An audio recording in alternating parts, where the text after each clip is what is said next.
Doctor, ನಾನು ಏನಾದರೂ ತಪ್ಪು ಮಾಡಿದ್ದೀನಾ? ನನಗೆ ಈ ಆಟೋಇಮ್ಯೂನ್ ರೋಗ ಯಾಕೆ ಬಂತು? ಈ ಪ್ರಶ್ನೆ ನನಗೆ ತುಂಬ ಜನ ಕೇಳ್ತಾರೆ. ಮತ್ತು ಮೊದಲು ನಾನು ಹೇಳೋದು ಒಂದೇ ಒಂದು ಮಾತು. ಇಲ್ಲ, ಇದು ನಿಮ್ಮ ತಪ್ಪಲ್ಲ. ನೀವು ಏನಾದರೂ ತಪ್ಪು ತಿಂದಿದ್ರಿಂದ ಅಲ್ಲ, ನೀವು ಸಾಕಷ್ಟು ಜಾಗ್ರತೆ ವಹಿಸಲಿಲ್ಲ ಅಂತಾರೂ ಅಲ್ಲ. ನೀವು ಏನಾದರೂ ಮಾಡಿದ್ದರಿಂದ ಈ ರೋಗ ಬಂದಿಲ್ಲ. ಆಮೇಲೆ ಹಲವರು ಕೇಳ್ತಾರೆ, ಹಾಗಿದ್ರೆ ಯಾಕೆ ಬಂತು ಡಾಕ್ಟರ್? ನಿಜ ಹೇಳಬೇಕಂದ್ರೆ ಹೆಚ್ಚಿನ ಆಟೋಇಮ್ಯೂನ್ ರೋಗಗಳಿಗೆ ಒಂದೇ ಒಂದು ಕಾರಣ ಇರೋದಿಲ್ಲ. ನಿಮ್ಮ ಜೀನ್ಸ್ ಇರಬಹುದು, ಹಾರ್ಮೋನುಗಳ ಪಾತ್ರ ಇರಬಹುದು, ಪರಿಸರದ ಅಂಶಗಳು ಇರಬಹುದು, ಕೆಲವೊಮ್ಮೆ ಇನ್ಫೆಕ್ಷನ್ಸ್ ಕೂಡ ಟ್ರಿಗರ್ ಆಗಿರಬಹುದು.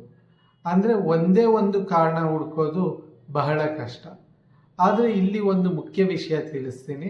ನಾನು ಯಾವಾಗಲೂ ರೋಗಿಗಳಿಗೆ ಹೇಳೋದು, ಯಾಕೆ ಬಂತು ಅನ್ನೋದಕ್ಕಿಂತ ಇನ್ನು ಮುಂದೆ ಏನು ಮಾಡಬಹುದು ಅನ್ನೋದು ಮುಖ್ಯ.